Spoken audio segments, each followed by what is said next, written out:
મહત્વના છે કે આગામી 3 દિવસ દક્ષિણ ગુજરાતમાં ભારે અતિ ભારે વરસાદ વરસી રહ્યો છે।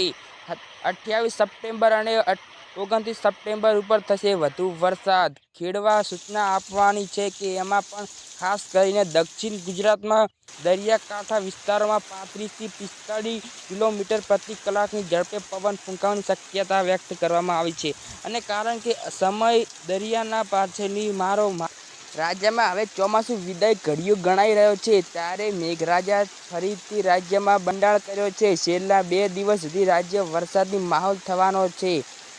છેલ્લા 24 કલાક અને રાજ્ય 112 તાલુકાઓ બંધ કરવામાં આવ્યા છે, જેના સૌથી વધુ તાપમાનના વ્યવહાર કરતાં વધુ વરસાદ વરસશે। હવામાન વિભાગ દ્વારા રાજ્યમાં 3 દિવસ ભારે અતિ ભારે વરસાદની આગાહી કરવામાં આવી છે। સૌરાષ્ટ્રમાં અને સર્જાયેલા સાયક્લોનની અસર ગુજરાતમાં જોવા મળી રહી છે, ત્યારે અમદાવાદ અને આજે વહેલી સવારથી જ ઘટાઘટ વાદળો છવાઈ ગયા છે અને ધીમે ધીમે વરસાદ વરસી રહ્યો છે। જેમ તેમ વધારે વરસાદ ચાલુ થઈ રહ્યો છે। આખા અમદાવાદ જાણે કે અંધારું થઈ ગયું છે અને હોવાને કારણે વરસાદનો માહોલ બહુ ખતરનાક છે।